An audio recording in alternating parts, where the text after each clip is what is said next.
Now, right across Australia, Chris Smith filling in for Alan Jones. Well, g'day there. Good morning and welcome to Monday. This is Chris Smith for Alan Jones and welcome to what is clearly the serious countdown to Christmas now. 2 weeks and counting very fast. 2 weeks. Stop the clock, please. I began my Christmas shopping over the weekend, finally. Had almost 2 days at it. Combing the shops. You know how it works. Hours of nothing. And then after that, hours of nothing. And then a flurry of buying, aided by the kids, barking at you about the things I might consider, all of that. Anyway, 3/4 of the way down. Hopefully you're a little bit further ahead than me. In terms of contracting things out at Christmas time, I will be contracting out the wrapping. That is a pocket money project, all right? I don't like the wrapping. Let's start with weather.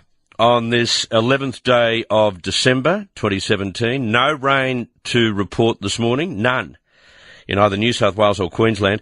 Top temperature in New South Wales, 35 at Walgett, the low 7 at Thredbo, and away from the snowies it was 12 at Orange. The top in Queensland, 42 at Julia Creek, and the low at Applethorpe, once again, a low of 14 degrees. Now, the sun rose in Sydney at 5:38. Looks to be a clear one, too, from what I can see outside of the Pyrmont windows. And it rises in Brisbane, 4:46, only about 5 minutes away. A mostly dry day around the country. A possible shower or storm in Darwin and Perth. Partly cloudy in Melbourne and Hobart. Mostly sunny in Canberra and sunny in Adelaide. Now, for Brisbane today, a partly cloudy day. Medium chance of morning showers and a top of 28 degrees. For tomorrow, partly cloudy again, the chance of a morning shower on Wednesday, and then you've got a sunny Thursday and Friday in Brisbane. For Sydney today, a sunny day, so it will be a sunny start. It looks that way right now. Could be a beautiful morning. Top temperature of 26 degrees in the city, but 34 in the west, and this is a period we're getting into which can be described as a heat wave. And certainly the newspapers today are saying stand by for that heat wave. So 26 in the city, 34 in the west, partly cloudy tomorrow, mostly sunny on Wednesday, a hot Thursday, and a shower or two on Friday. So the hottest day to come this week will be Thursday, according to the forecasts. Okay, for this Monday, the 11th of December, let's have a look at what's happening on the news front. Australia's relationship with China. It's said to be at tipping point after the federal government's announcement of new measures aimed at curbing foreign interference. Now, the government last Tuesday, you'll recall, unveiled what it described as historic legislative reforms targeting foreign interference and espionage. The government said it was completely updating our criminal laws in relation to espionage and covert interference. Now, the announcement came after the uproar over links between Labor Senator Sam Shanghai Dastyari and Chinese property developer and Communist Party-linked political donor Huang Shangmo.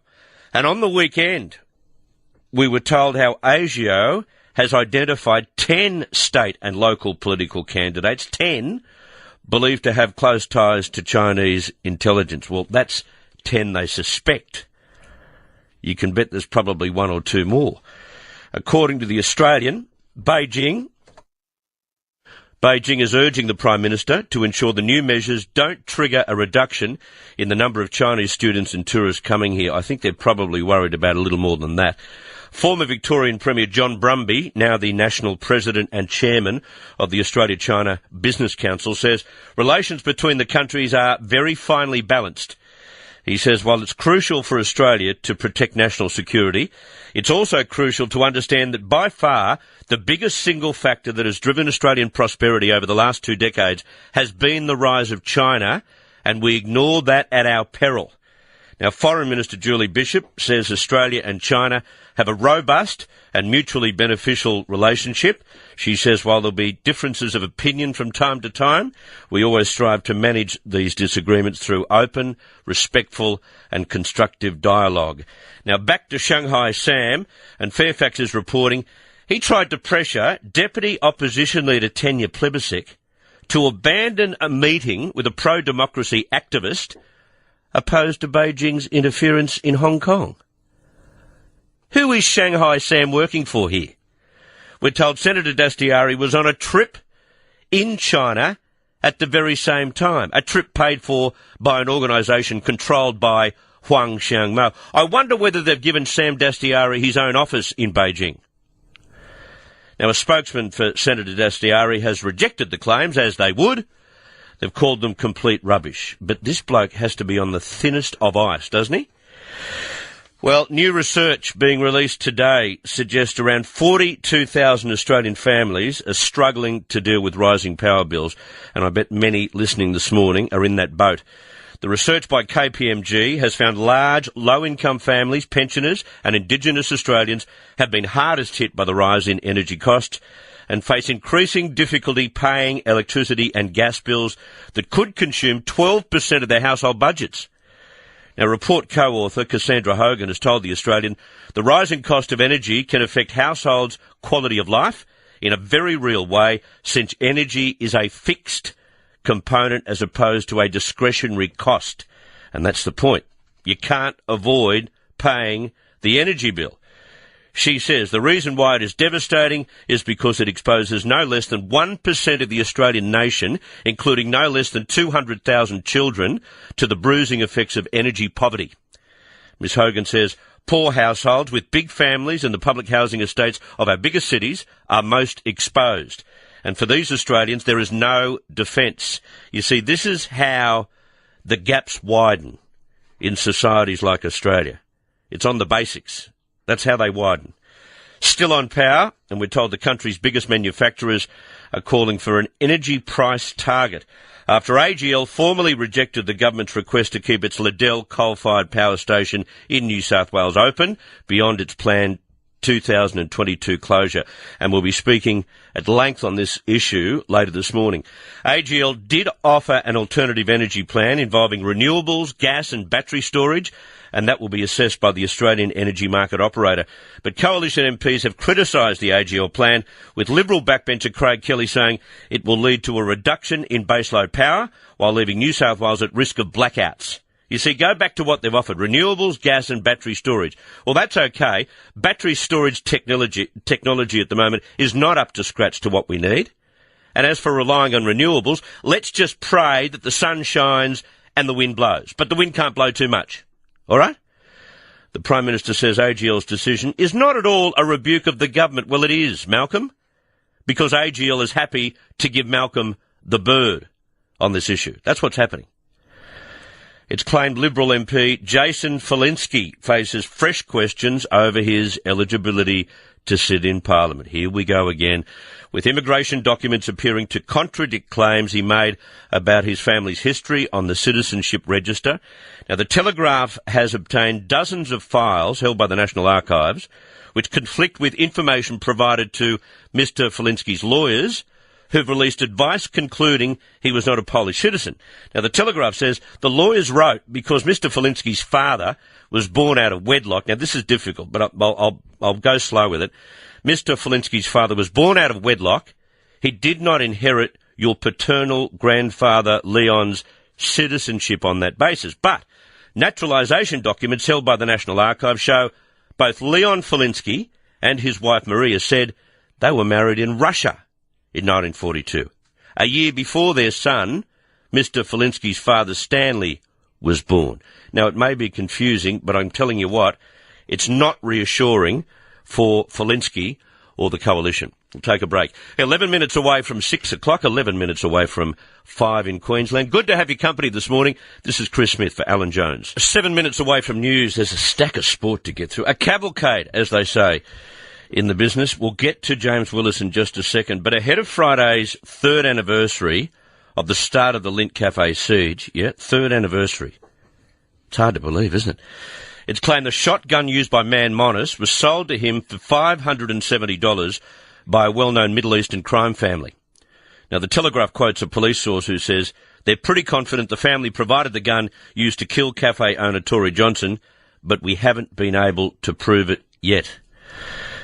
What's the bet that they will? I bet they can. New research has found Sydney's traditional standalone homes will be outnumbered by apartments, townhouses and terrace houses, cop this, within 7 years. That's how fast infrastructure is occurring in front of our very eyes. You look at all the cranes in Sydney. There's more cranes per capita in Sydney than any other country in the world at the moment, and that has been that way for 18 months. But 7 years it'll take over traditional standalone homes. Fairfax reports the 2017 Sydney Lifestyle Study, commissioned by the Urban Task Force, has found that in the past 25 years, the share of detached homes in the city has fallen from 68% to 55%, and if the trend continues, houses will be in the minority by 2024. Now, at the same time, there's talk of tensions within the New South Wales government over the growing number of units in Sydney. Disability Services Minister Ray Williams has expressed surprise that Planning Minister Anthony Roberts has signed off on a plan to put an extra 8,000 units in his seat of Castle Hill before considering the need for new parks and schools. How about some additional infrastructure if you're whacking 8,000 units and 8,000 families into the same suburb, Castle Hill? That can't be a good thing if you are not planning ahead. It's 5 minutes away from news. And now a sports update for Swan Security. New wire-free, worry-free camera range. The Poms, James Willis, they can't take a trick. What's gone wrong internally? Well, the latest issue is, and make of this what you will, but Ben Duckett, who hasn't played on... Who? He's part of the extended squad. He was going to play in the tour match, the two-day tour match against Cricket Australia's 11 in Perth over the weekend, but he's poured a beer over teammate James Anderson in a Perth bar.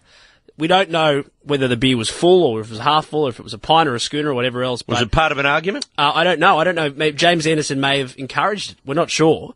But not James. There's some talk. This Ben Duckett's been suspended for the rest of the tour. It's not a big deal in isolation, but it seems like this is just a team that lacks leadership and direction. Now, they had a midnight curfew imposed for the rest of the tour, but then for this night the players were out. They said, oh, no, the curfew doesn't apply. You can do whatever you like. Andrew Strauss lifted that curfew, He did for one night. Okay, but so they were allowed to bat on after midnight? Correct, but why impose the curfew in the first place if you're going to say, oh, no, we'll lift it for one day? Yeah, but he was fined $2,700. So sitting out the remainder of the side's matches means he's virtually going home. Yeah, he'll go home for Christmas. They've made an example of him, and he probably wasn't going to play Test cricket anyway. It's a beer over the top of someone's head. I know, but on the night that they don't have a curfew, I would have thought a fine was fine, wouldn't it? Well, yeah, but I mean, they're trying to make an example of him, so then they hope the rest of the team falls into line. But it's a huge test for Joe Root, who's a relatively new captain with England. The third test begins in Perth this week. England hasn't won in Perth for 40 years, and they've got to take on a terrifying pace attack in Cummins, Stark and Hazelwood.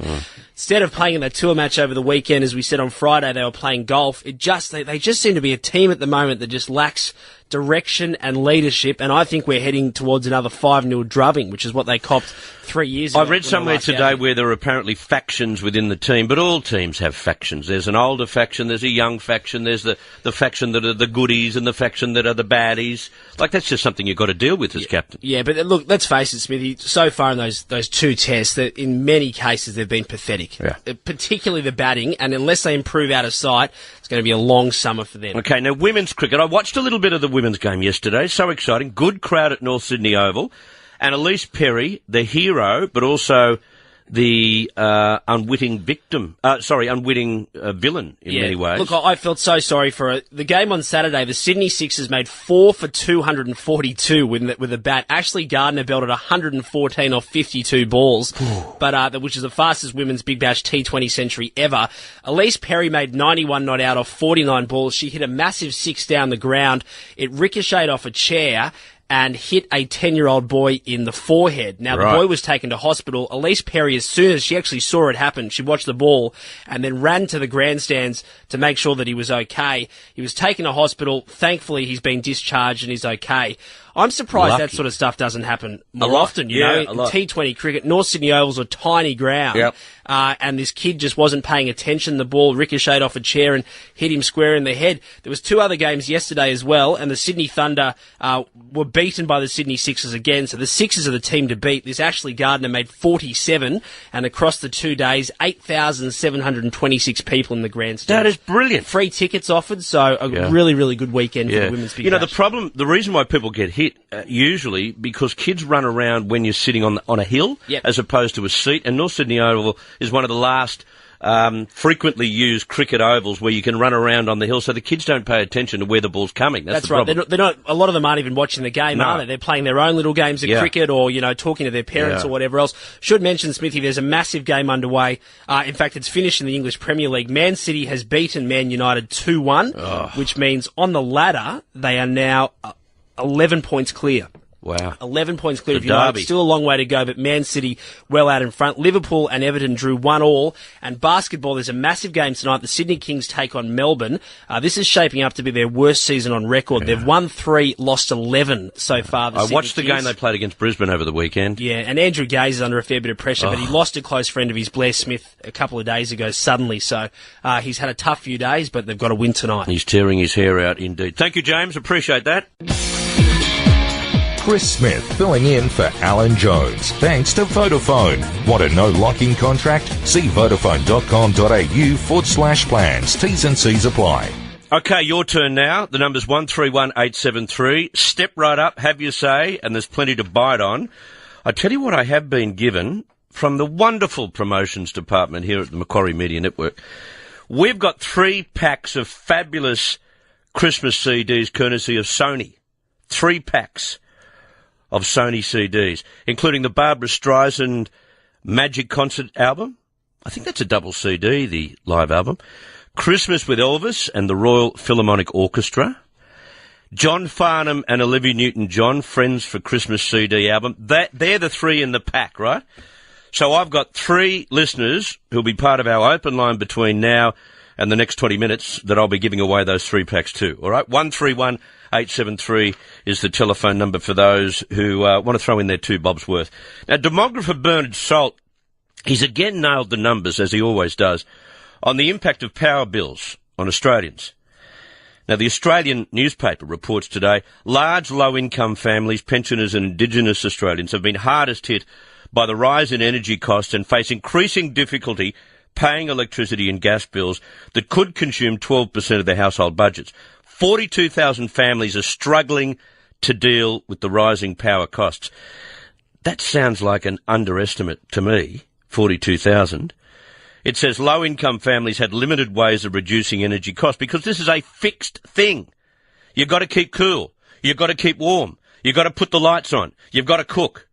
They can't get away from it. And so, therefore, low-income earners cop it most. And it's so confusing to the average Australian. The bill comes in, it's like double Dutch.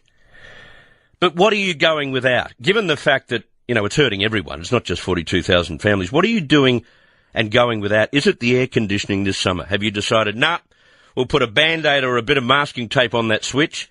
We're not turning on the air conditioning because we can't afford it. 131873 is the telephone number. Let us know how things have changed in your household. Well, just when you start to think that maybe the Turnbull government is gaining traction, up pops another own goal. And it's interesting with what we just discussed with power bills. Here we are, trying to scrimp, trying to save, big borrowing and stealing to pay the electricity bill, and yet the government signs massive cheques just as footy stars sign autographs when they get to the game. News Corp reports today that nearly $2.5 billion of taxpayer money has been poured into the pockets of management consultants since the federal coalition won power, which has created a phantom public service. I said 2.5 billion, not million. And listen to the odd connections, will you? Boston Consulting Group, which once employed Human Services Minister Alan Tudge, was given $78 million worth of work. Maybe just a coincidence. Consulting giant PwC, Price Waterhouse, which recently hired the former head of the Prime Minister's Office on Women, Amanda McIntyre, pocketed $523 million. Maybe a coincidence. Another $422 million was paid to Ernst & Young, whose federal government and public sector leader Andrew Medcalf is a former Immigration Department Secretary. KPMG snared $620 million worth of government consulting work, and Deloitte received $365 million. These are massive cheques. The Defence Department spent almost half that money. Immigration and Border Protection spent $15 billion on this phantom public service. Isn't this why we have ministers? Isn't this why we have their advisors? Isn't this why we pay 800 grand to the heads of departments? Isn't this why we have their public servant minions? No, they need a phantom public service. Advisors from the big private firms, and don't they love to invoice the taxpayer? That's gross. And if you lay that off with what I've discussed in terms of people unable to pay power bills, it stinks. Absolutely stinks. That's billion. 2.5 billion. We've got to talk about Sam Dastyari, and now we know he's put the pressure on Tanya Plibersek to pull out of a meeting with a pro-democracy activist in Hong Kong. This is part of the Labor Party platform. Pro-democracy. They're against, primarily, they've been against China's stance against students, and in particular the way they've treated Hong Kong. And yet here is Dastyari from some office in Beijing, and again I ask who's he working for, telling Tanya Plibersek to back off. Now, she went ahead and had the meeting. Great. But that doesn't change the issue here. What the hell is Dastyari doing putting pressure on a shadow foreign minister because of, what, he got a communist media message from his contacts, and so he has to pass that on to his colleagues? I don't know who he's working for, but it's certainly not Australia. 131873 is the telephone number. Pauline, a very good morning to you, Pauline. Thank you. Hi, go ahead. I was just saying to the fellow that electricity, I can kind of keep it down by not ever putting a light on in my house. I have a torch. I never put a light on. But water... Hang on. You never put a light on, Pauline? No, I have a torch. So when the sun goes down, that's the way... I go to bed. You go to bed? I go to bed and I listen to the radio mostly, but... Because you can't afford the electricity bill? I can't afford it to be any bigger, no, I can't. Mm. But also the water, I pay $316 a quarter for water, and of that $67 is for the water. The rest is for fixed charges. Yeah. It is so unkind and so unfair. Oh. I have to pay them off. I can't afford to pay them in full. You are paying for the right to have access to water. Absolutely, sewage and water. Which is gross. Absolutely unfair. This house has been here for 70 years and the same pipes have been running in and out.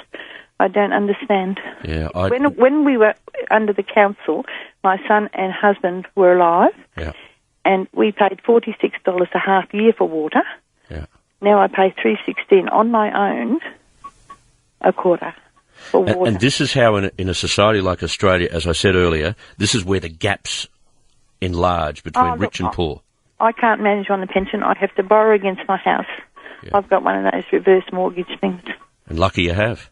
I know I'm lucky, but my husband left me the house. I am grateful, but the bank will end up owning it. Yeah. My kids never will. Yeah. It's pitiful. This is not the way we should be living. Absolutely not. We had such a happy, wonderful life, my husband and I, and now it's just, I don't want to get up, to tell you the truth. Yeah, Pauline, let's not think like that, but I'll tell you what I'm going to do, Pauline. I can't fix your electricity bill, but I want to send you a Christmas present. May I? You may indeed. I'd love it. I'm going to send you a fabulous fruit hamper from Fruit Only. Now, that's not going to change anything, except it'll put a big smile on your face, Pauline. Thank you. How's that? That's lovely. Now, we've got to do something about this torch situation. Can you just hold on the line there, Pauline? We'll get your address so we can send you this wonderful fruit hamper, and then we'll put our heads together and work out how we can get you turning on the lights and putting that torch away. Stay there, Pauline. Good luck and have a great Christmas. Thank you. Okay, that's Pauline from Clontarf in Queensland. Life has got to be better than that. She doesn't feel like getting up. She has a torch on. Obviously eats before it gets dark because she has to. That's the gap we're creating between rich and poor. They can argue until the cows come home about whose responsibility is it. It's far too confusing for the average Australian to understand. It's the government's fault that this has occurred, and not just this government. Repeated governments that have got us into this situation, whether it's due to subsidies over climate change, whether it's due to the money that's been given to these energy companies so that they can focus on renewables, whether it's because we haven't updated our power stations properly, and so therefore they have a short life and they should have a longer life, and we'll talk about that later in the program, but someone's at fault. And the Paulines of the world are not exceptions. And you and I know that. Gary, go right ahead. Good morning. Morning to you, Gary. Chris. Good. I'm just listening to Pauline. She's put me off my guard. That's very it's a shocking situation, isn't it? Awful. And this is the first caller I've taken. I took the first caller on the board. It's not as if I've gone down my board and gone, number 25 seems incredible. We've got to take that. That was the first caller on the board, Gary. Yeah, it's unbelievable, Chris. It's places are getting worse. I don't know what's happening. I'm 80 years of age. I'm a pensioner too. Yeah. But I'm not concerned so much for myself. What I'm concerned about is the way this world's going. What's happening from younger people, my grandchildren, and all this sort of business. What's going to happen to these kids? Well, see, we keep talking about debt and the debt that goes on to future generations, but because you can't see this, because you can't touch this, you don't fathom the importance of it and how crucial it is.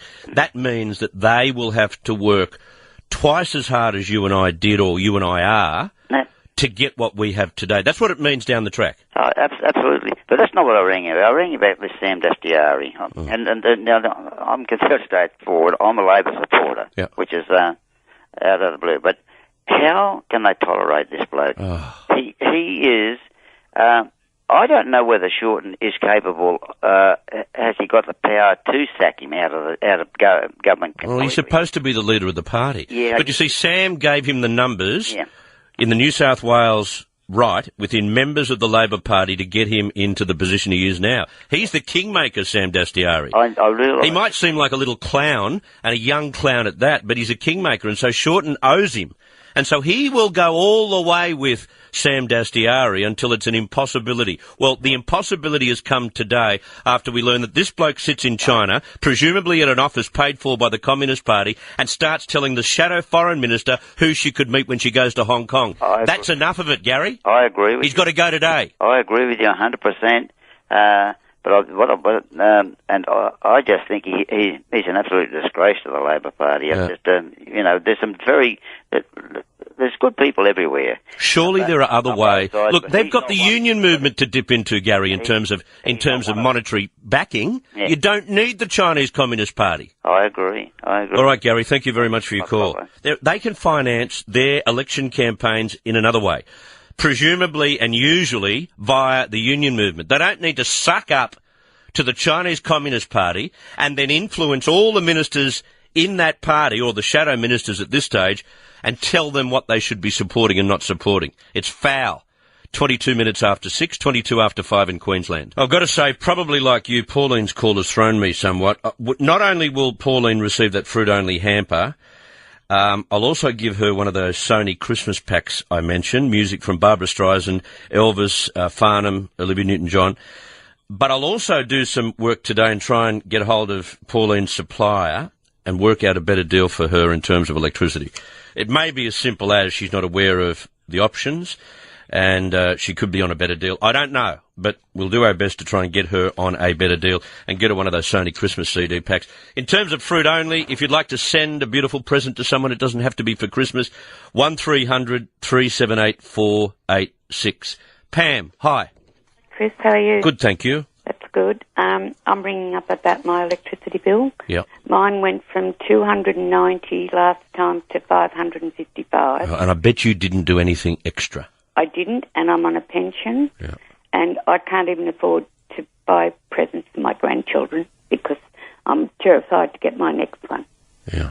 Because if it's 500 odd now, what's it going to be next quarter? That's what I'm worried about. It's due this month. Yeah.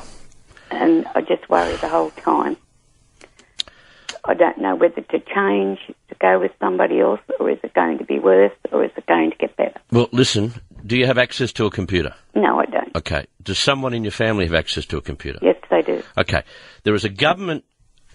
I'll tell you what, I'll do this off air so and not waste other people's time, but there is a government website that they can go to compare what you have and the rates that you are deemed to have on your bill, which can be compared to other offers, all right? Okay. Okay, so Pam, I'll put you through to James, and we'll make sure that we get access for you, for whoever in the family has internet access, to that website, that government website which can compare your bill to other bills and hopefully get you on a better deal. Pam, I want to get you a Sony Christmas CD pack too. Oh, Oh, my goodness. All right. Ring up to that, Chris. I know. Barbara Streisand, Elvis, Olivia Newton-John, John Farnham, all coming your way to make your Christmas better, all right? Thank you, Pam. Stay there. We'll put you through to James. Dennis, hi. Yeah, g'day, man. G'day. Look, the mindset of people in this country surely have got to change. Look, I feel sorry for that lady, Pauline, but she mentioned the word children. She wants to leave a house for children. If a house is worth $1 million these days in Sydney, providing that's where she lives, why wouldn't these children be throwing in some money each week to subsidise their mother to nurse? Well, you might ask that question, but you and I don't know the details, Dennis. There may be some real good help going in for Pauline from certain members of the family, maybe not all. We don't know the answer to that. But you can't tell me that the power bills that we have to pay today, you can't tell me that they're not an impediment to living the kind of life we did 10 years ago. Well, families have got to throw in and help each other. Yeah. Well, hopefully that's being done, Dennis, and hopefully Pauline's family's listening to what you're saying. How about I get you a Sony Christmas CD pack, Dennis? No, mate. Give it to somebody that doesn't have children to help them. I don't need it. Okay, thank you, Dennis. Damien, hi. Oh, good morning, Chris. Good. I've got you a Sony Christmas CD pack, all right? So stay on the line when your call's finished.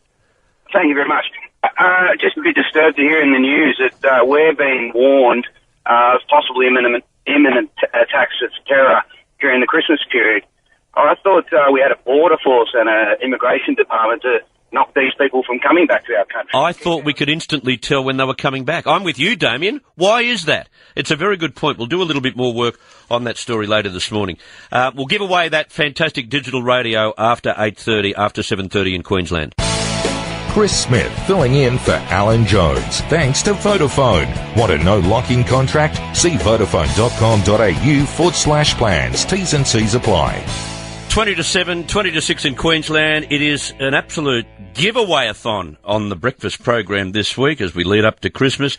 We've got those wonderful Christmas CDs to give away this week between our open line segment from 6 to 6:30, 5 to 5:30 in Queensland, and then that digital radio courtesy of Commercial Radio Australia. I'll do that when we next open the lines, and it is the season to be winning because it's the 12 days of Christmas as well. And we're giving you the chance to share in over $20,000 worth of prizes. Today's prize, 4 copies of John Farnham and Olivia Newton-John's new CD, Friends for Christmas Deluxe Edition, along with a $500 Visa debit card. How good's that? Congratulations to today's winners. Annie Trenton from Seven Hills, Nicole Williams from Newbeat, Kiskane Marks from Lane Cove, and Anne Boyd from Stretton. You've each won a copy of Friends for Christmas and a $500 Visa debit card.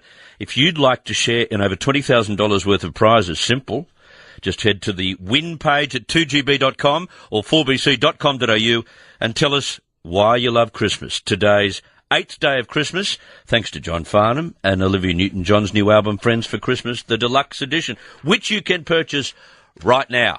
It's 19 minutes to 7, 19 to 6 in Queensland. Letters to the editor.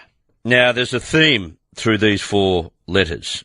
Adele Homburg from Elstonwick in Victoria writes, the Muslim world can hold anti-Israel protests at the drop of a hat. Pity they can't ever protest against jihadist terrorism. John Hallam from Curry writes in the newspaper today, with the approval of the same-sex marriage bill, I think I witnessed politicians performing the greatest piece of overacting I've ever seen. You would have thought a cure for cancer had been found.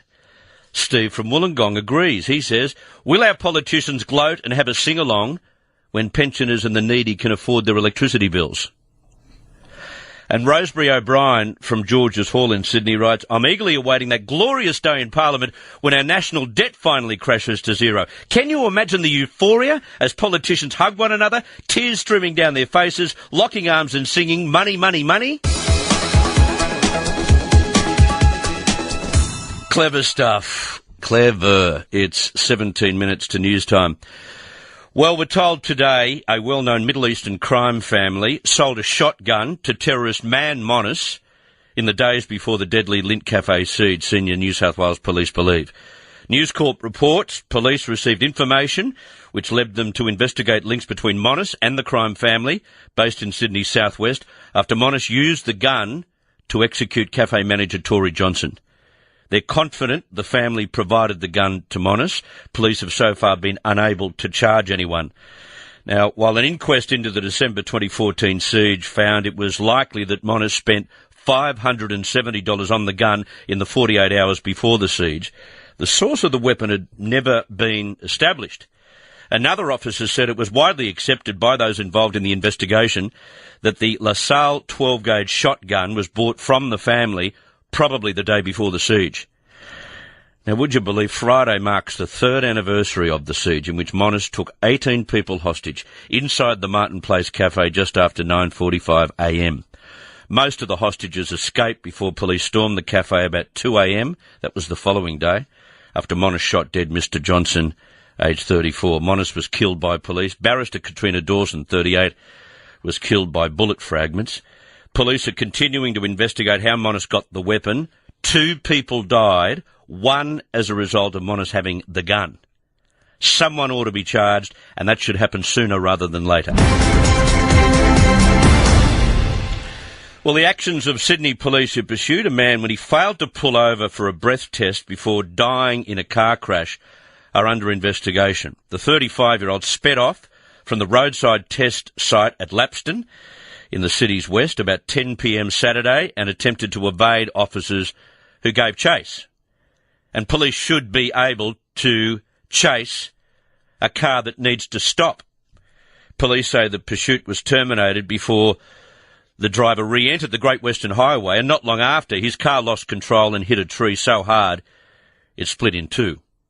Assistant Commissioner Mark Jones urged all drivers to obey the road rules and stop when signalled by police. It's that simple, isn't it?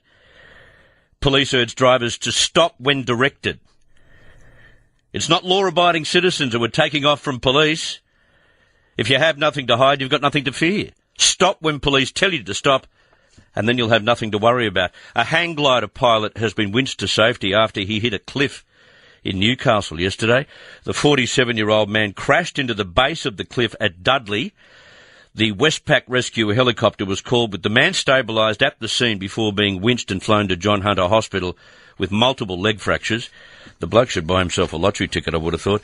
The Courier Mail in Queensland has published a major investigation today into the growing ice epidemic. We're told the number of ice seizures and arrests, hospital admissions, deaths and the number of children being removed from addicted parents have all soared in the past few years. The Queensland Crime and Corruption Commission has listed ice as the state's fastest growing illicit drug market. Of most concern are the alarming number of children being affected. Child Services reported this year that a third of children who came into department care in 2016 had parents who use or had used ice. A third. A total of 746 children were in this category, with 60% suffering neglect, about a third subjected to emotional harm, and 11% physical harm. You think about, imagine, in your mind, 746 children in the one place. Hard to imagine. The Courier Mail has heard of one ice-addicted couple who have had 11 children taken from their custody and mothers who've had to hand over their newborn children before leaving the maternity ward. According to the most recent National Drug Strategy Household Survey, 0.8% or 193,000 Australians used the drug in the past 12 months. And the report's authors say that is an underestimate. Now, the state government has been holding ice forums across Queensland as the Premier seeks community input. How much was mentioned about the ice epidemic during the election campaign? Very little. It is an epidemic, particularly in regional areas, and far worse than any other drug epidemic we've had in this country.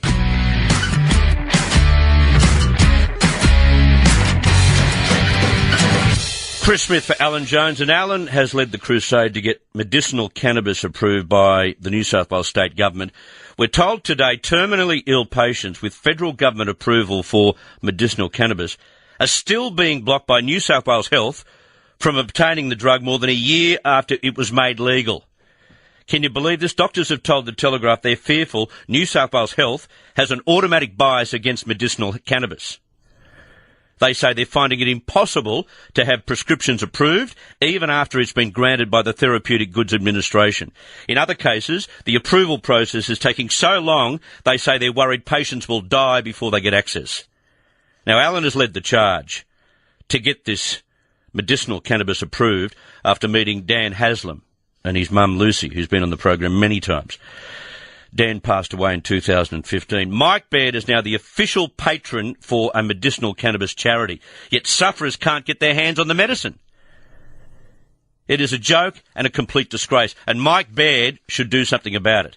Now, police are appealing for public assistance to reunite a family with their missing World War I medals that were found on a street in Sydney's West yesterday. Gee, it'd be good if we could return these to their owner.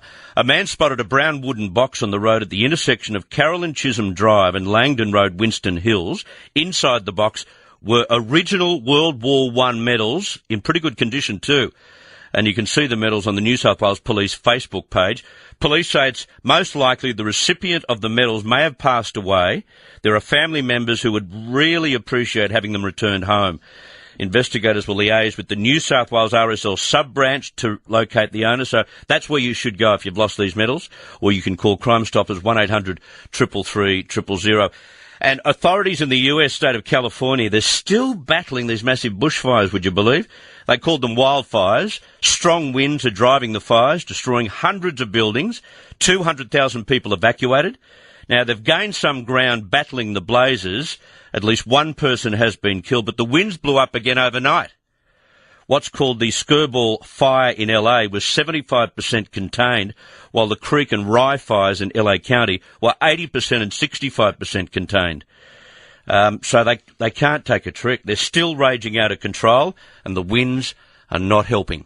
It's 10 minutes to 7, 10 minutes to 6 in Queensland. Chris Smith for Alan Jones. 6:30 to news time. And now on the Alan Jones Breakfast Show, the Stock Market Report.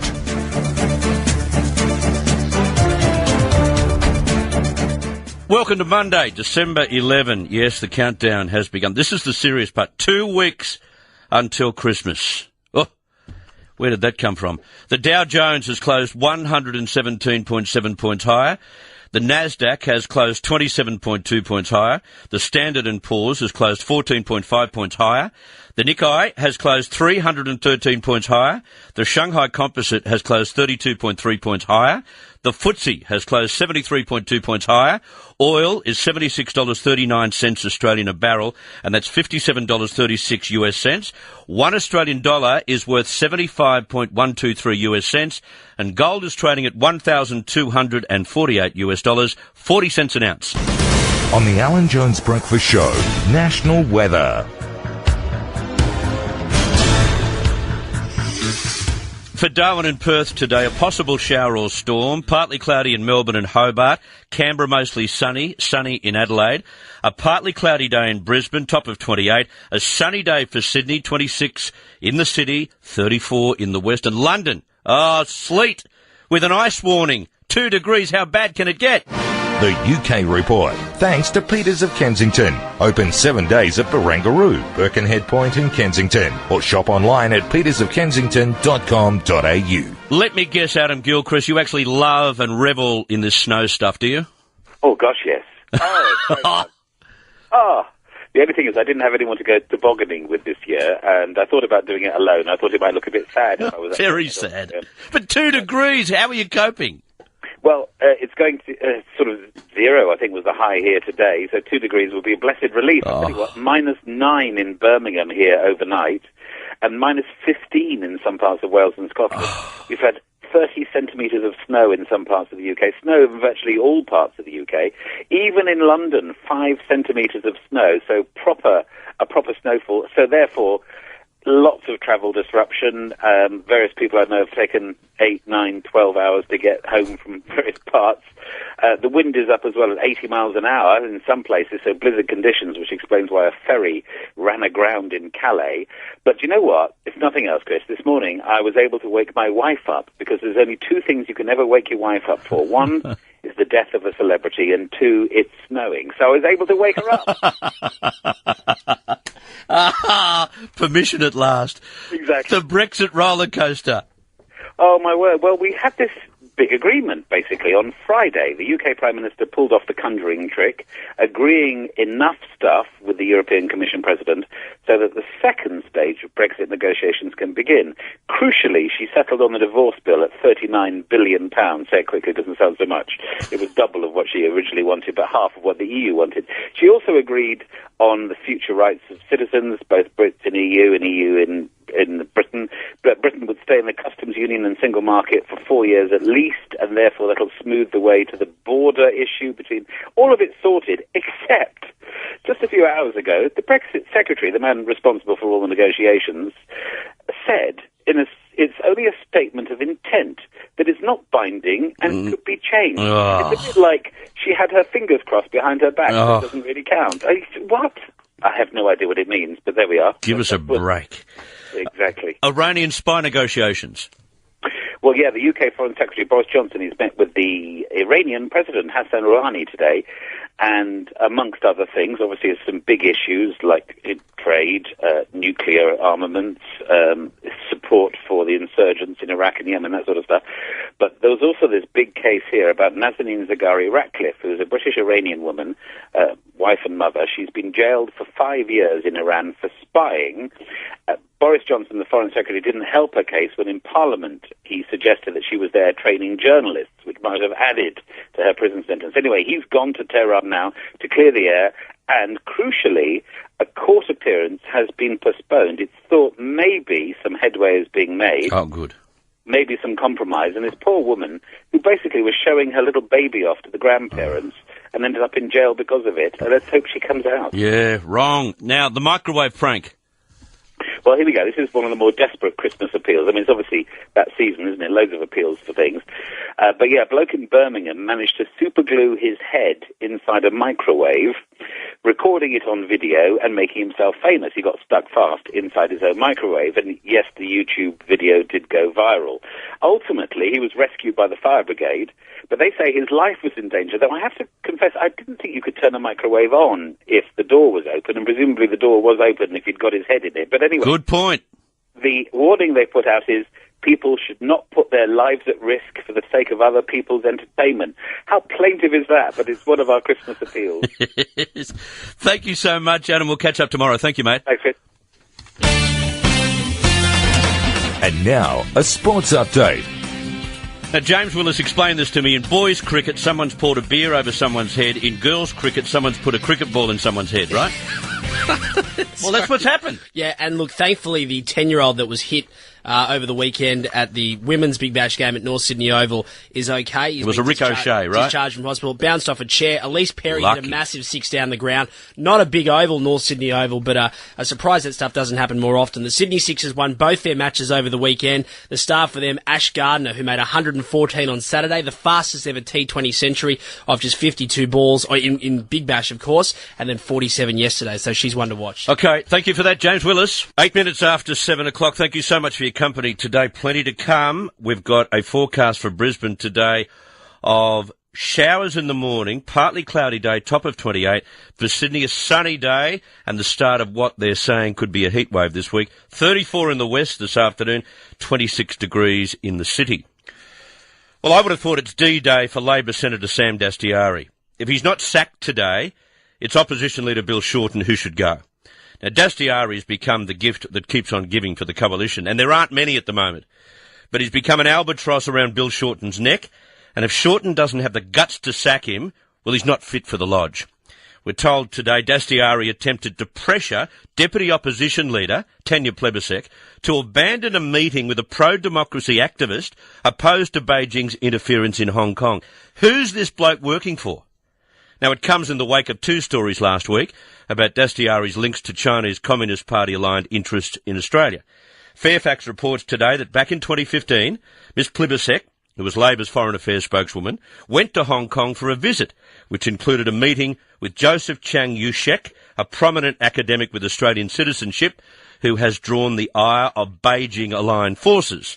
Now, Dastyari was on a China trip at the very same time, paid for by an organisation controlled by Communist Party-aligned Labour and coalition political donor and businessman Huang Xiangmo. Funny that. We're told Dastyari repeatedly attempted to warn Ms Plibersek that her meetings in Hong Kong would upset figures in the Chinese community in Australia. Not a text message. Repeatedly attempted to warn Ms. Plibersek. He was reportedly doing the bidding of the Chinese, and from China. I wonder where they've given him his office. Here's what we already know. Dastyari warned Chinese Communist Party-linked political donor Huang Xiangmo last year that his phone was likely tapped by government agencies, including the US government. It follows his sacking from the front bench last year after asking a Chinese donor with deep connections to the Communist Party to pay his bill after exceeding taxpayer-funded travel entitlements. And we learned last week Dastyari asked 115 questions in Senate estimates, doing the bidding of the Chinese government. You can't make this stuff up. The bloke doesn't get it. He's seen the rivers of gold and obviously wants a chunk for himself and the Labor Party. Australians expect our elected representatives to represent us. He's got to go. Today. And as I said, if Bill Shorten doesn't have the guts to punt him, he is not fit to govern. Well, the talk continues about the relationship between Australia and China. We're told today how things are at tipping point after our government unveiled new measures aimed at curbing foreign interference.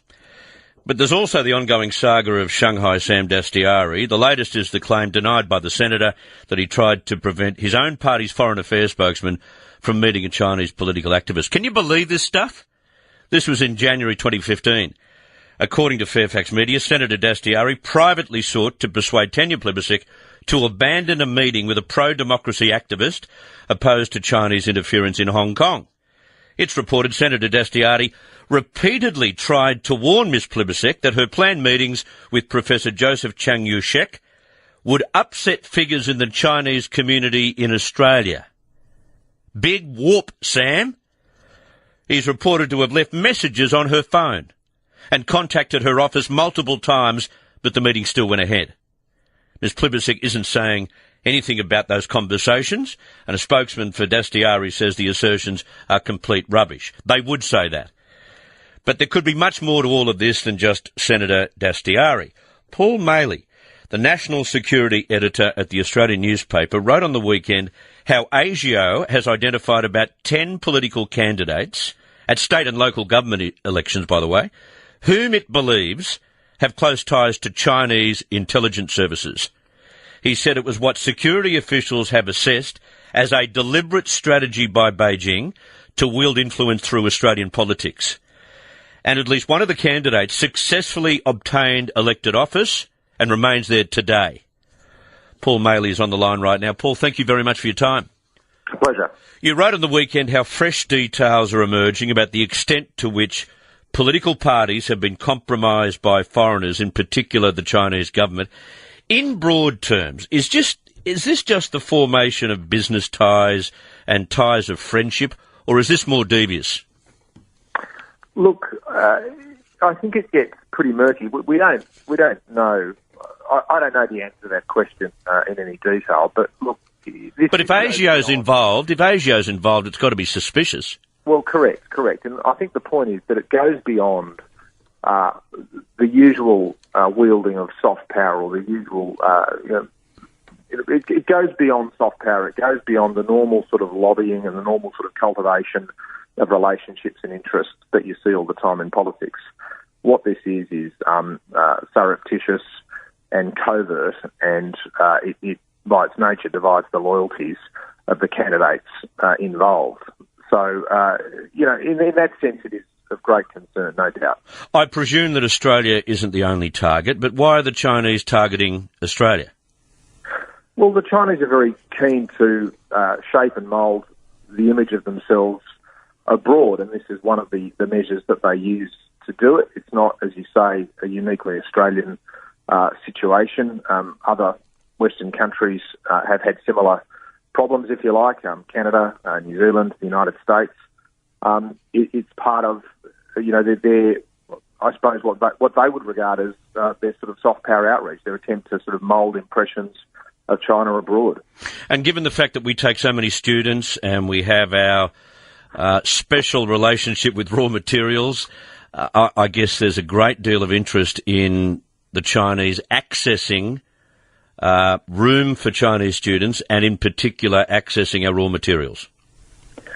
Yeah, there is. I mean, it's a very complicated and sort of multifaceted relationship, isn't it? I mean, China is our largest trading partner. Our tertiary education system is entirely, or sector is entirely, more or less entirely dependent now on revenues from full fee-paying students from overseas, predominantly China.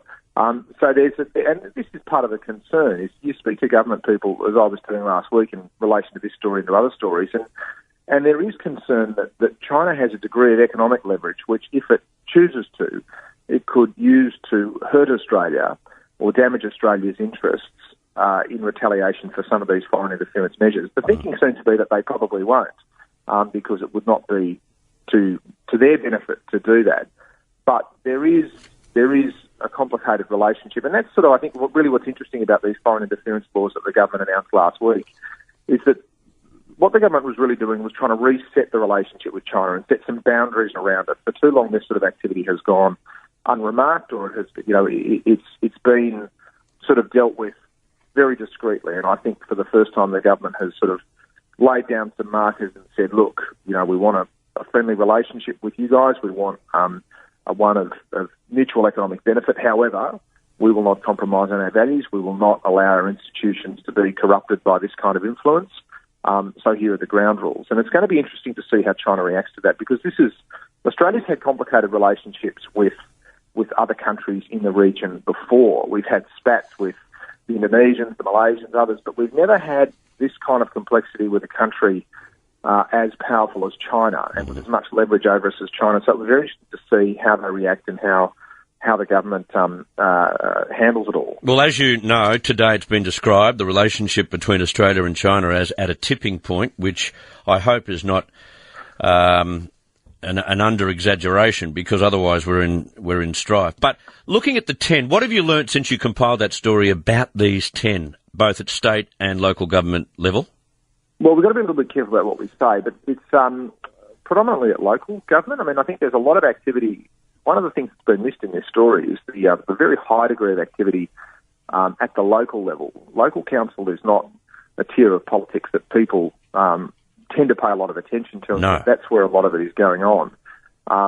And it's, I suppose it's been described to me as the Chinese government sort of playing a long game. They see these openings in local politics. They've got people in the community who are very prominent and who are in a position to obtain office, and so they sort of back them or they cultivate them after the fact with a view to wielding a more sort of consequential influence further down the track. Because, I mean, in the short term, what's the good of having a friendly candidate or a friendly politician, at some local council in Western Sydney? It doesn't really help you much, but down the track it does.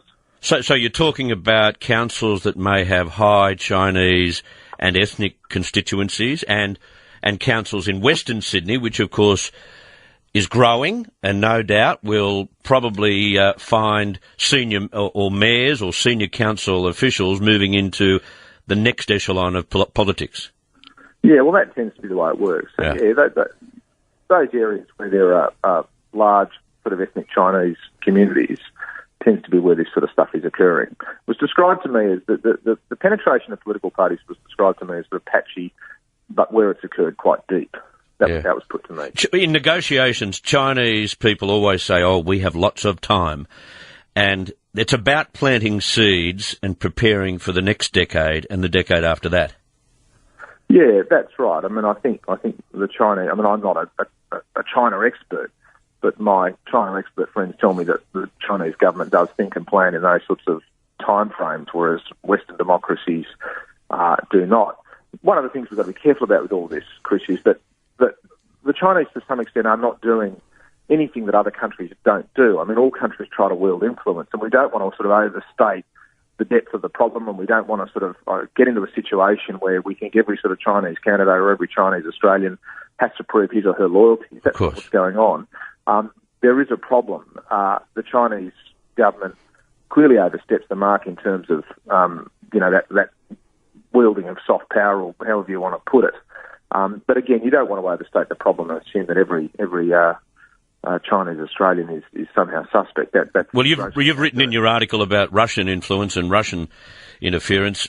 That's a conversation for another day, but it's not something the Chinese are on their own for. Now, just back on Sam Dastyari, we've heard more today about an attempt to influence Tanya Plibersek on a number of occasions, several attempts to try and have her not meet with an activist that was against the Beijing regime. He's on thin ice. How thin is it? And will Bill Shorten have the guts to get rid of him? Well, look, it would appear not. I mean, you would have thought if they were going to punt Sam Dastyari, they would have done so by now. My sense is that there's probably a little bit more to come on Senator Dastyari. I don't say that with any foreknowledge. I don't have any information that I'll be reporting on him in the near future. But Peter Dutton obviously does. Well, yes, that's right. I mean, the government have indicated that there's more to come. It will be interesting to see how much more he can take. I think, his political career, you'd have to say, is pretty much over. It's hard to see how he could bounce back from this, and you would like to think that as a statement of, I suppose, principle, that you would walk away from a senator who has conducted himself in this way. Yeah. I appreciate your time this morning. Thank you, Paul. A pleasure. Paul Maley, the National Security Editor at The Australian. 10 in local and state governments. And as I said, that's the way the Chinese negotiate. They plant seeds for the following decade and the decade after that. Chris Smith, right across Australia. Well, new research being released today suggests around 42,000 Australian families are struggling to deal with rising power bills. And we took that to our open line segment earlier this morning and heard some, close to horrific stories about people living each night with a torch in their hand. Report co-author Cassandra Hogan has told The Australian the rising cost of energy can affect a household's quality of life in a very real way, since energy is a fixed as opposed to a discretionary cost. Now, poor households, she says, with big families and the public housing estates of our bigger cities are most exposed. At the same time, we've got AGL formally rejecting the government's request to keep its Liddell coal-fired power station open in New South Wales beyond the 2022 closure. AGL did offer an alternative generation plan involving battery storage and renewables and a bit of gas. That will be assessed by the Australian Energy Market Operator. Liberal backbencher Craig Kelly says closing Liddell will lead to a reduction in baseload power and leaves New South Wales at risk of blackouts. He's on the line right now. Craig Kelly, thank you for your time. Yeah, good morning, Chris. AGL is simply giving Malcolm Turnbull and your government the bird, aren't they? Well, look, AGL have a couple of options. One of those options is to replace Liddell with a brand new coal-fired power station. Well, that's not on the cards for them. Well, this is the thing, Chris.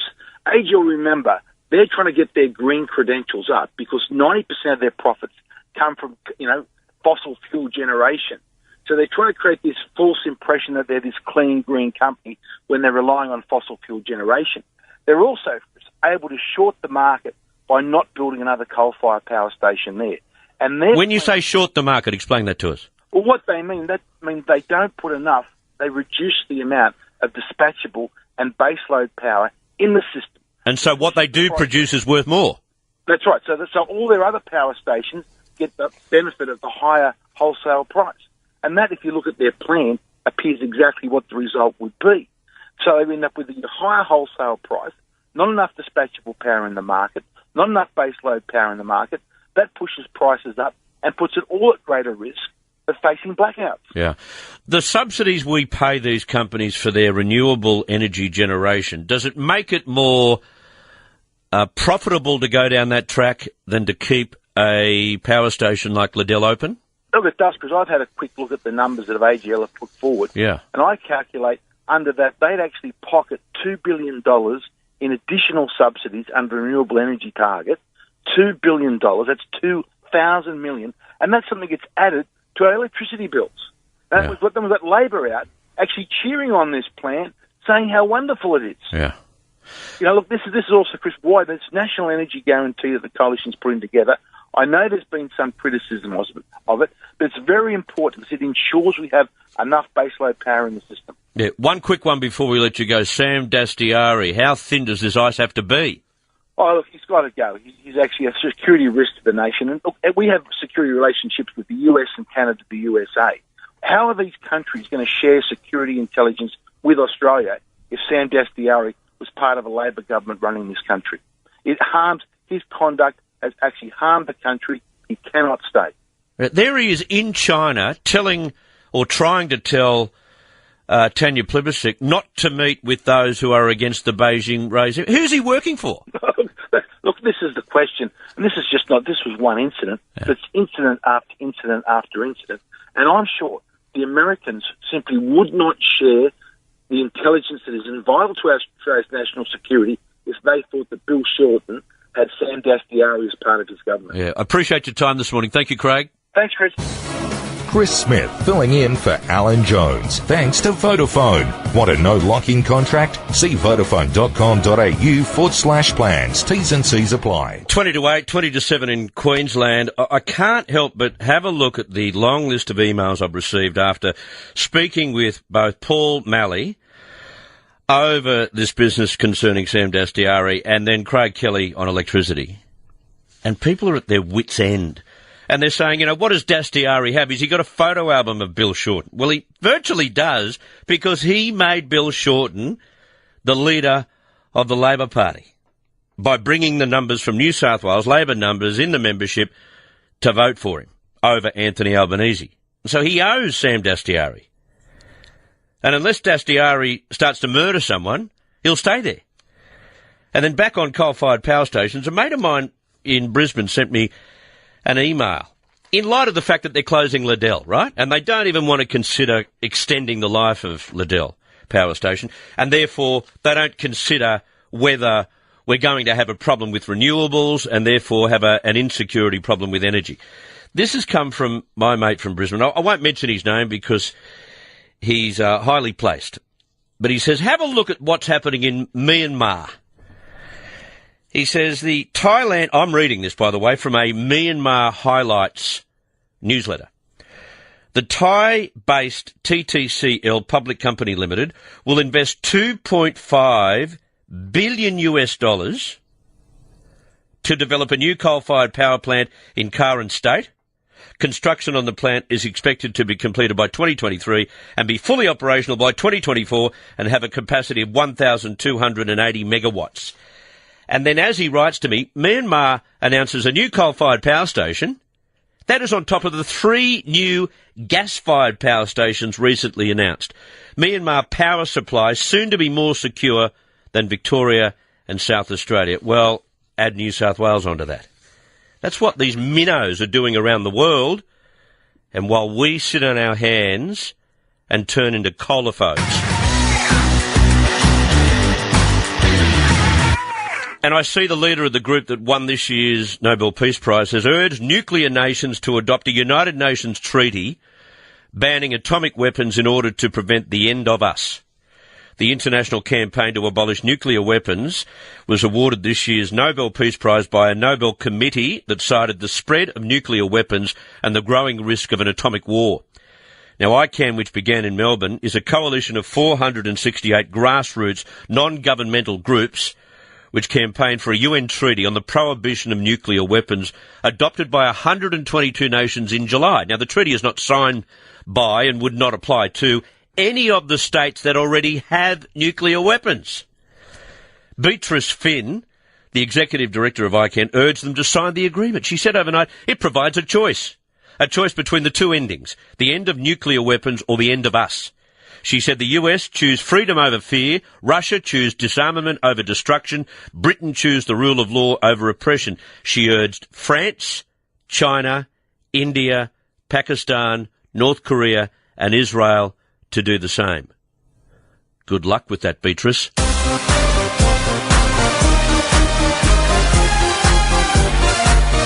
Now, are you paying for your kids' prepaid mobile credit? Don't start a conversation on that one. Prepaying is a smart way to go, but not if you're putting up with 28 days of prepaid or a telco that cuts you short. Switch to 35 days expiry on Vodafone's prepaid $40 and over combos. That's prepaid $40 and over combos, and get an incredible 35 gig of bonus data over 10 recharges. That is an extra 3.5 gig per recharge and 35 days to use it. The future is exciting with Vodafone. Are you ready? Recharge and opt-in by January 31, 2018. Next 9 recharges by November 11, 2018. Terms and conditions apply. Chris Smith, right across Australia. A very happy birthday to you if you're celebrating one today. Really difficult when your birthday falls very close to Christmas, isn't it? Because some years, when the family or your friends are slack, you get the one present. I'm with you. I can understand it. Celebrate with a great deal of abandon if you can today and tonight. You're sharing your birthday with Maggie Tabra, the Australian fashion designer, Maggie T. 81 years of age today, Maggie Tabra. And looking terrific. Reg Livermore, 79, Australian singer, dancer, TV presenter and writer. Also Glenn Lazarus, rugby league player, former senator. He is 52. Rick McCosker, Australian cricketer and test selector. Remember that centenary test? Whack right in the jaw. 71 years of age today, Rick McCosker. And David Gates from the group Bread. He is 77 years of age, so enjoy your day. It's 7:15, 7:15 in Queensland. It is also the festive season, and as the song goes, the season to be jolly. But for many people, Christmas is anything but jolly. New data from the Australian Red Cross shows as many as 1 in 4 of us, that's 5.6 million people, suffer from loneliness. I even had someone on the open line after 6 today tell us about the fact that she didn't want to get up, based on how dear her power prices were and the fact that she uses a torch as soon as it gets dark, and that's the way she gets through the evening. 7% say they're lonely all the time. 16% say they're lonely quite often, and 32% say they're lonely sometimes. Reasons include the death of a loved one, divorce or separation, and moving from family and friends. Now, to help combat this, the Red Cross has launched the National Season of Belonging campaign. I like the sound of that. They're suggesting 5 ways to stop loneliness. 1, meet your neighbours. 2, volunteer. 3, say hello to someone new in your neighbourhood. 4, check on someone who may be in trouble. And 5, be kind on social media. They're also encouraging people to make a donation to their Season of Belonging appeal. You can go to the website redcross.org.au and click on the link. Or you can call this number, 1-800-733-276. Judy Slatcher is the CEO of the Australian Red Cross, and I've got her on the line right now. Judy, thank you for your time. No problem. And Merry Christmas to you as well. Merry Christmas to you too. You've just given a really good summary of what we're keen to encourage people to do. Yeah, talk us through these results. What did you find in terms of loneliness? Yeah, so we were actually quite shocked by these results. We obviously didn't set out with any indication, and the number of people who are seriously lonely or always lonely is really significant. The other things that surprised us were things like young men. So young men seem to be some of the loneliest. They've left school, they're seeking work, or they're in work, they've probably left home, they may be changing cities and feeling quite lonely and isolated. We also found that loneliness doesn't discriminate. So can be any age, can be any background, any location. Have you got a rundown of the reasons behind their loneliness? Yes, I mean, you touched on them before, and I think it's sort of obvious. It's when there's been a big life change. But the challenge that we find is it can become a bit of a habit. So once someone gets into that lonely space, then it's harder for them to get out of it. It's a trap. It's a bit of a trap, that's right. And so that's why we've launched this Season of Belonging. And we've also done it because we did another piece of research which showed on the other side of the coin that 55% of Australians want to do more for their community. They really do. Part of contributing to it. And this is a way of incidentally forming friendships. That's right. So we're saying let's combine the two. Of all of those of you who want to contribute and do more, why don't you, as you went through, make an effort to meet your neighbours. I don't know the last time you cooked a banana bread, but cook banana bread, trot off to the neighbours. No. I boil water and it goes lumpy, Judy. Yeah. But anyway, that might be the trouble. Yeah, the other section of the community which we shouldn't forget about, you found that males 55 plus are the group most likely to feel lonely after a divorce or separation. Yeah, or the death of their partner. And this is one area that we're very focused on, which is part of the reason we're also calling for donations in this campaign. We've got many what we call community visits. So, for example, we have fellow Ken, who's about 82. His wife passed away, and he suffered illness. We also have Chris, who's a young fellow in his 20s.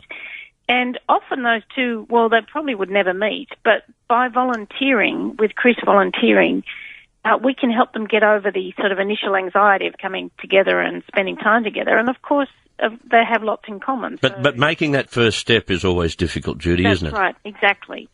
But, you know, like now, Ken did woodworking through his career, so Chris is learning woodworking. Chris is teaching Ken to cook. They're doing gardening together. You know, it's a really nice friendship that's emerging. But often it takes support from someone like Red Cross to help get going. You looked at the different ways people deal with loneliness. Talk us through those. Yes, so quite a bit of it is television is one of the big supporters, I suppose, but also just some of the activities people try to do to reach out. And I think the challenge is that often they'll try to reach out, but they might not get such a good response, and so then therefore they sort of bunker back down again. So maybe social media, which can be a mean and heartless place, can't it? Yep. And that's why one of the things we're suggesting is just be kind. Yeah. Be nice to each other. Yeah. Because it just takes one little setback for someone who's lonely and isolated to go back home. You're meeting your neighbours. You know, times have changed, haven't they? And I don't know why. Maybe it's because of our fear of criminality locally, and so therefore we don't reach out as much as maybe our parents and their parents did.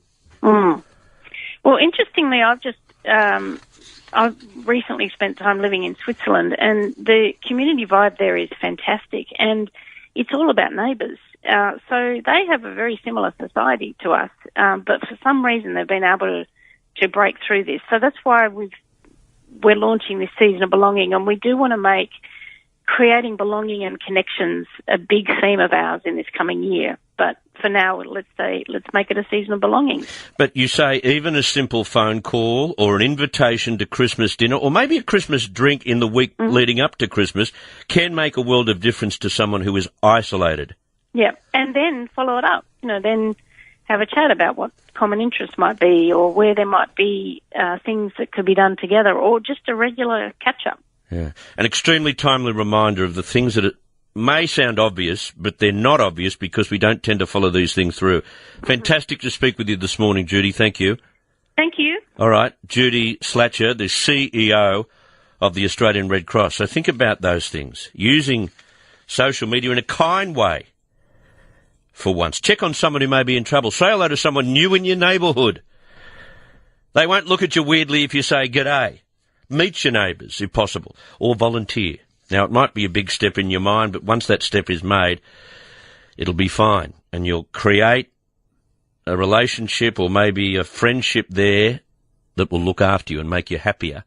It's 7 minutes away from news. Now, we're told a major clean-up operation is underway across parts of southeast Queensland following a severe storm on Saturday night. The Sunshine Coast region copped a hammering with Beerwah, Landsborough and Butterham among the worst affected areas.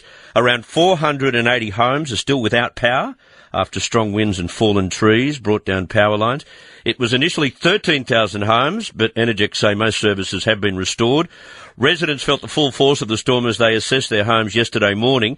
Julianne Houston said it was the worst storm she's seen in her 25 years as a Landsborough resident. A massive tree was practically destroyed. Her front deck as it fell down. Some parts of the Gold Coast copped 119 millimetres of rain in an hour. They were up in the hinterland, just near Gold Coast. There was a report of being battered with golf ball-sized hailstones. Now, as of yesterday afternoon, the SES had received 112 requests for assistance as roofs collapsed and properties were destroyed by this weather system. Queensland Rail suspended trains between Gympie and Caboolture until Tuesday. And according to Energex, the region was hit with more than 130,000 lightning strikes. So recovery underway once again today. 6 minutes away from news. 2.5 to news time. On the Alan Jones Breakfast Show, The Business Report with Ross Greenwood. Welcome to a new week, Ross Greenwood. Thank you so much, Chris Smith. You well? I'm very, very well. The mining industry turning the economy around. Now, where does China sit in all of this? Yeah, this is the fascinating part about this, because this is a new report by BIS Oxford Economics that says there's going to be a massive growth in the exports that we receive, or the money we receive from exports around the world, of iron ore, of also coal, but then also liquefied natural gas. Now, do bear in mind that we'd had a massive building boom that created the boom in Australia, sometimes called the mining boom, but in actual fact it wasn't so much a mining boom, it was a building boom that we had at that time. Then obviously that's fallen away, but what we've now got is this situation where you've got massive production going in particular to China, and that is going to, if you like, fuel the Australian economy according to BIS Oxford Economics. But at the same time you've got these warnings coming from China to Australia that Australia is going to be very careful about its language and its rhetoric. And, of course, this is very much top of mind right now with the new government policies coming through. Bear in mind that Australia sends $44 billion worth of iron ore to China every year. It's our top export, followed by coal to China, which is $8 billion a year, then gold, $2.4 billion. But there's even Chinese students, and the number of Chinese students is said now to represent our third largest industry in Australia. Are you suggesting we do more for them than they do for us? I'm suggesting that probably that is the case, 100%. Yeah. And do bear in mind that China very, very vigorously protects its own national interest in its country as well. Yes. And you'd have to argue that there is no reason why Australia would not do exactly the same thing, because there have been warnings from the boss of ASIO, Duncan Lewis. There have been warnings from the head of the Department of Foreign Affairs and Trade about the rising influence of Chinese Communist Party, particularly in our universities. The Dow Jones on Friday was up 117 points, and the dollar this morning sitting at 75.1 US cents. Thank you for that, Ross. All right, Ross Greenwood, don't forget Money News tonight at 6 o'clock. We're told today that the federal government has forked out almost $2.5 billion in consulting fees since coming to office. Billion, not million. And what about Pauline's call earlier today? Living in the dark with a torch to get her through the night. People like Pauline are living in the dark while the government has paid out $2,500 million to consultants. Something's not right about that. 10 minutes after 8 o'clock, don't forget, I'll open the lines in about 30 minutes' time, and I do have that fabulous retro digital radio to give away, courtesy of Commercial Radio Australia. That's coming up in about 30 minutes' time when we hear from you once again. I said last week the wheels of government move slowly. Well, it was never more obvious than on the news last night watching business owners in Sydney CBD confronting New South Wales Premier Gladys Berejiklian and Transport Minister Andrew Constance. Two angry business owners interrupted Miss Berejiklian during a press conference over her refusal to compensate businesses affected by the George Street closure in the CBD. Now, this could have been avoided, but the wheels of government move at the speed of a glacier. Now, Alan has led the charge on behalf of the businesses down there. By way of background, the CBD and South East Light Rail Line will run from Circular Quay up George Street in the city before heading out past Central to the SCG and then to Kensington. It'll be great when it's finished, but in the meantime, the construction is causing havoc for businesses all along the route. Now, Alan met with them and made representations to government on their behalf. Former Premier Mike Baird told Alan at the time he thought businesses were being compensated. Well, they weren't. And they still aren't. So yesterday, Miss Berejiklian and Mr. Andrew Constance were announcing the opening of a thoroughfare on George Street, which, by the way, looks terrific. I was there yesterday with the family. Great. When local business owners Mark and Jennifer Duff confronted them, as Mr. Constance was hailing the fact that there had not been mass closures, Mr. Duff loudly remarked his business had seen a steep downturn. Well, Mr. Constance snapped back and said, well, guess what? Your business is about to pick up massively. When a reporter asked if Mr. Constance understood the frustration of business owners, he said, I'm not interested in this. I've made the point. If people want rent assistance, it's available. Well, here's the rub. These people have mortgages, plural. Patronage is down. Barricades extend onto the footpath in many places. The dust sends customers elsewhere. Alan tried to argue for compo for these people and got nowhere. Now the writing's on the wall. It was clear yesterday Gladys Berejiklian and Andrew Constance didn't want to talk about it. The light rail is a critical piece of infrastructure, and I'm all for it, but making small business cop massive losses and leaving them to swing in the breeze is not on. This government is swimming in revenue. Use it to help those who are doing it tough and stop acting like bullies.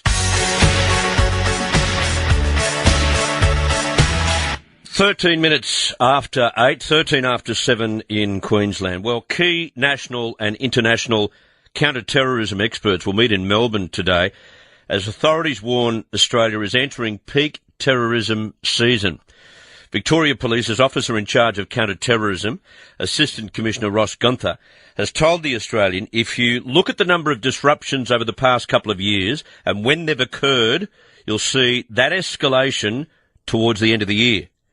So they're hosting this 3-day meeting about global terrorism prevention. Mr. Gunther said after Iraq and Russia formally declared victory against Islamic State in the Middle East, the defeat of the terrorist group would heighten the risk of attacks from jihadi fighters returning home from the conflict zone. We're letting them back in. That's what I can't understand. Rip up their passports, don't let them back in. But has anyone got the guts to stop them? Just doesn't make sense. Almost an exception. We're saying, oh, you're okay, you can come back in, and then we've got a problem we'll deal with. No, stop them at the border. Tear up the passports. I don't get it. Now, a massive story in the world of harness racing. Leading Queensland trainer driver Shane Graham has been charged in relation to a match-fixing ring. Detectives arrested Graham and fellow harness racing identities Leonard Kane and Vicky Rasmussen yesterday and charged the trio with match-fixing. 35-year-old Graham has topped the harness racing industry in Queensland for the past 4 years, with horses he's driven winning more than $5 million in prize money.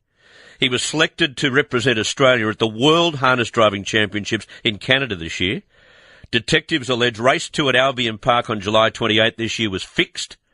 Graham won the race, while Leonard Kane drove the horse that came in second.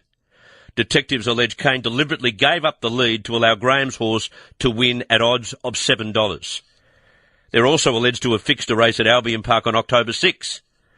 They'll appear in court in January. And whenever you hear stories like this, the people you feel sorry for are the average punters who end up getting ripped off.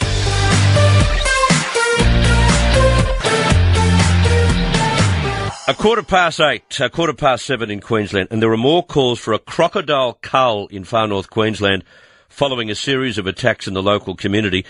State MP Robbie Katter believes it is time to allow people to let loose and kill as many crocs as possible. He said when crocodiles have been spotted in kids' playgrounds in Cairns, outside pubs in Corumba, and in irrigation ditches, it is time to act. When they are shutting down beaches and sunbathing in front of lifeguard huts from Gladstone to Port Douglas, what else can you do? Now, a 4-metre saltwater crocodile was found shot dead with a single bullet hole in the skull on the Mulgrave River in Cairns on Thursday. In Rocky, a colossal 5.2-metre croc, one of the biggest wild animals recorded, was also killed with a single headshot in the Fitzroy River in September. Now, it's an offence under the Nature Conservation Act to kill a croc without authority. I think the penalty is something like $30,000. Animal protectionist group PETA is offering $6,000 for anyone who dobs in an illegal crocodile killer. The point here is simple. Do we want to protect crocodiles or do we want to protect human beings? There's got to be a way through this. And talking about animals, you know, there's a bird that I hate grossly. I really hate this bird. It's the ibis. We call it the bin chicken or the tip turkey. But cafe and restaurant owners at Surfers Paradise have had enough, complaining to council about the disgusting birds that are ruining people's meals. Gold Coast Council has received dozens of complaints this year from the hospitality industry because of the bin chicken. The council's response? Oh, the owners should just hire additional staff to shoo them away. 24-year-old Hannah Ingram from the Greek Street Grill in Surfers says she spends her entire shift shooing ibis birds away as soon as customers clear their table. She normally sprays them with water. What an ugly pest the bin chicken is. Gee whiz. Could the cane toad get rid of the bin chicken? We've got to work out something like that. Christmas shopping is easy at Peters of Kensington. Shop in Peters' beautiful stores at Birkenhead Point, Barangaroo and Kensington. If it's more convenient to shop online, browse the website petersofkensington.com.au and have all your shopping delivered to your door. Or use Click and Collect and pick up your Christmas shopping on your way home from work. Peters of Kensington, 3 beautiful stores. The big pink building at 57 Anzac Parade, Kensington, the home outlet at Birkenhead Point, and now at Barangaroo. All stores are open 7 days. Shop now for the latest Christmas specials, new products, hampers and gift cards. For Christmas shopping made easy, why in the world would you shop anywhere else but Peters of Kensington? 21 minutes after 8, 21 after 7 in Queensland. If you are looking for a great night's entertainment, you've got to head along to the City Recital Hall in Sydney on January 12 and 13 if you can make it. Two of the big names in Australian musical theatre, Rachel Beck and Michael Cormack, are joining forces in a show called You and Me. They'll be taking audiences on a musical journey through their careers with songs from shows like Phantom, Chicago, Beauty and the Beast, Cats, and Les Mis. Isn't it bliss? Don't you approve? One who keeps staring around, one who can't move. Beautiful voice. All the details, including how to book, are at cityrecitalhall.com. Take a look in the events section. You can also call the Recital Hall box office 8256 2222, 8256 2222. I thought we'd find out a bit more about the show, and Rachel Beck is on the line. Rachel, welcome. Thanks, Chris. Lovely to be with you on this beautiful morning. It's a glorious day. Now, we were looking at your bio a little earlier before doing this interview. Show business has pretty much always been part of your life, right?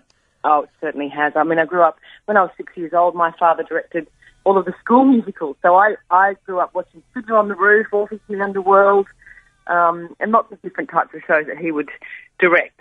And so it's in my blood. And my first job was when I was 15 in Cats, in the first season of Cats in Melbourne. 15 years of age. So he was your tap dancing cane farmer father?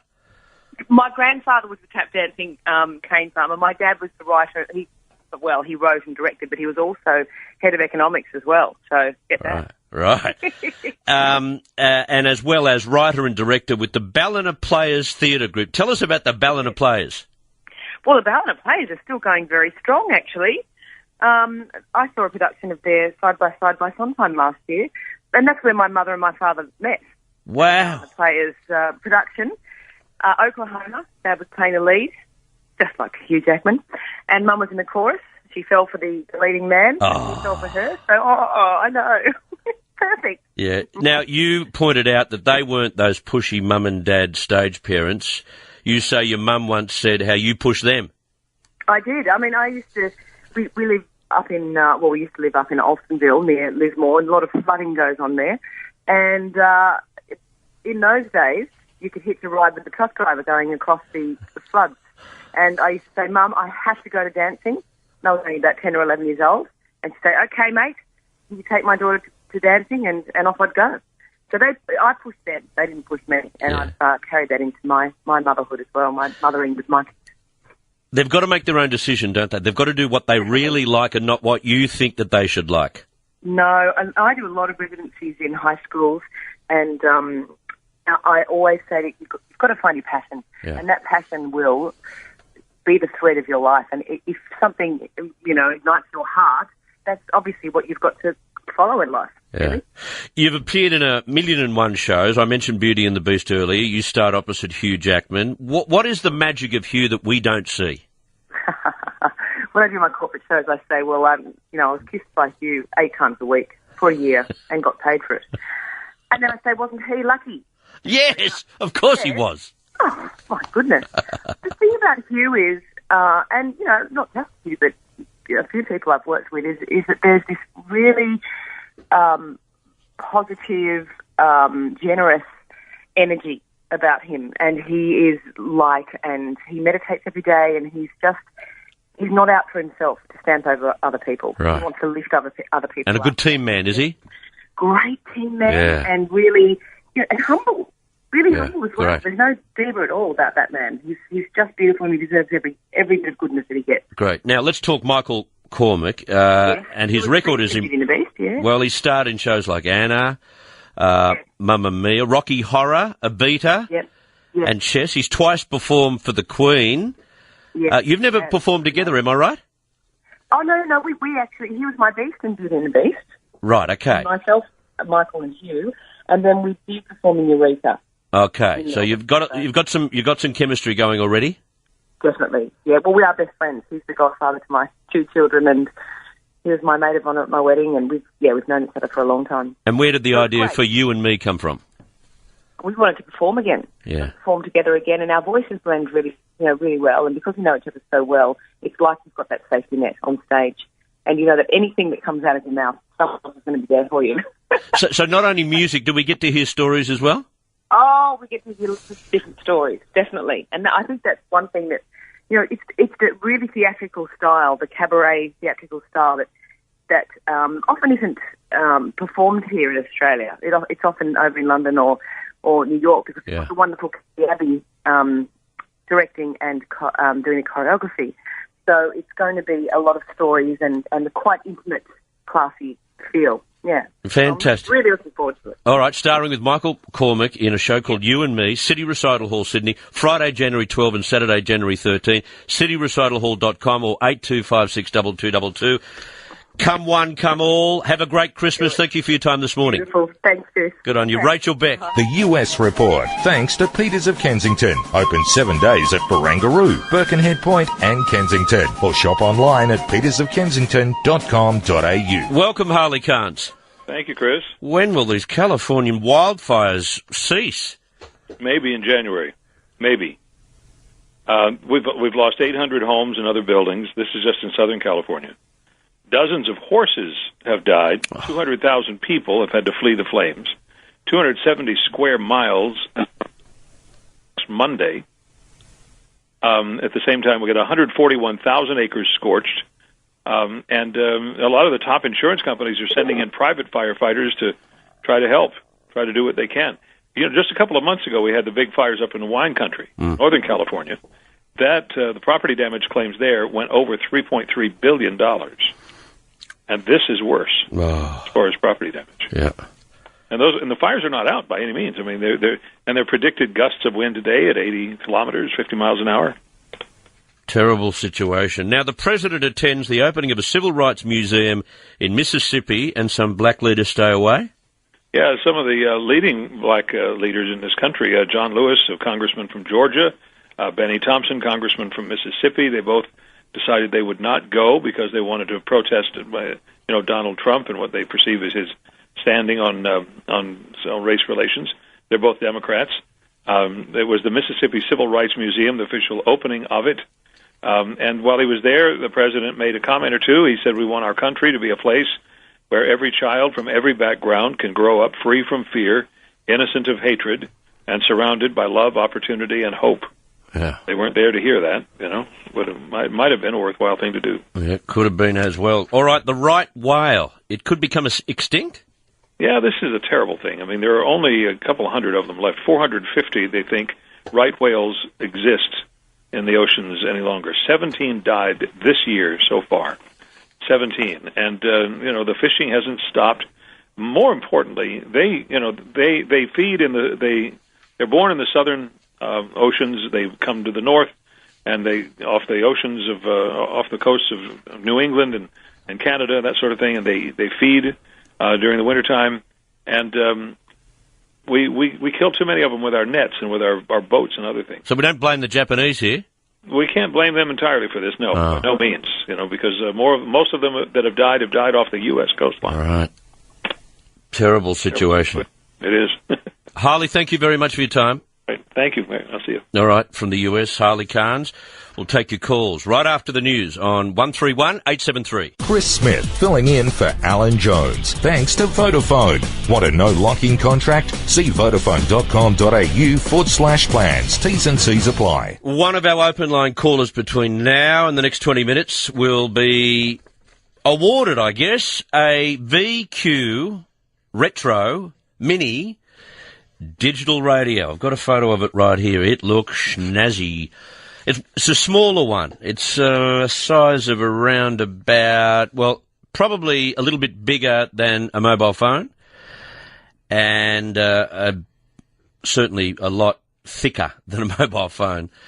But it's a beauty. You can go back and listen again to what you wanted to hear if you missed it. It's courtesy of Commercial Radio Australia, and it's worth about $130. Good Chrissy present. But we'll give it to one of our callers between now and the top of the hour. Here's an interesting point from Bruce and Kiama on the south coast of New South Wales. At the Bennelong by-election this Saturday, John Alexander and Christina Keneally won't be allowed to vote because both of them don't live in the electorate. So we won't see the customary candidates placing their vote in the ballot box. Is this right? Bruce, you're spot on. Christina Keneally lives in Boronia Park. OK, it's only 800 metres from the electorate boundary, and she spends a fair amount of time in that electorate. That's fair enough. But she won't be voting. That's not her electorate. So what do the television stations do on polling day? Get a shot of her handing out leaflets again? John Alexander, I think, lives much further away in Bondi. So, no. It'll be one of the first times in a by-election where that occurs. And I think a lot of those who will vote on Saturday in Bennelong might be a little bit peeved by that. 131873 is the telephone number. Interesting piece in the Australian newspaper over the weekend. The demographer Bernard Salt crunched the numbers on baby boomers, those born between 1946 and around about 1964. The birth rate jumped from the middle of 1946, 9 months after the demobilisation of troops in October 1945. Now, in a nation of almost 25 million, 1 in 5 is a baby boomer. There are more Australians in the subsequent X and millennial generations, but not many more. They established families, they bought houses, they built careers, and now, with the midpoint of the generation aged around 60, they're poised to make their next big move into retirement. From a whole of society point of view, it didn't matter when boomers turned 30 or 40 or 50, because they were still in the workforce and still contributing to the tax base. However, it matters mightily when boomers retire. The glorious tax dividend turns into a troublesome pension-paying liability from this decade on. Boomers will say they've worked hard, they've paid their taxes, they're entitled to a certain standard of living in retirement, and so they should. Others will say they should have prepared better for it. Well, they couldn't, because halfway through that period, that was when superannuation came in, that they have worked for probably more than a decade, possibly two, without superannuation, without giving themselves the preparation that this current generation has done. And he talks about the possibility, Bernard Salt, of the younger generation paying taxes to cater for the baby boomers. I'm sure I know what the younger generation will say about that. They might give the big raspberry. But baby boomers, what do you think?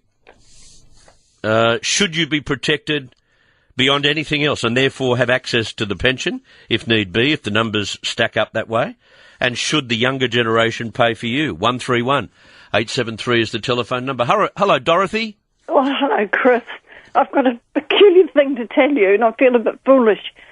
On Saturday night, in the middle of this awful storm... Yeah. You're in southeast Queensland, right? Yes. Okay. We didn't have any lightning just around us, or I wouldn't have done it. I took the newspapers out to the bin, which was around the corner. No, it's in the dark, but I know where it is. Yeah. So out I go, and when I lifted the lid, it was just a brilliant ball, which I knew straight away it was lightning. I mean, I dropped it and took off. Hang on, you reckon lightning has struck the garbage bin? In the bin, yes, only newspapers in it. The whole thing was just a brilliant, brilliant light. How extraordinary. I took off inside. Well, I went inside quite fast, I could tell you. When I got to the back door, the thunder went overhead. Gave me a terrible fright.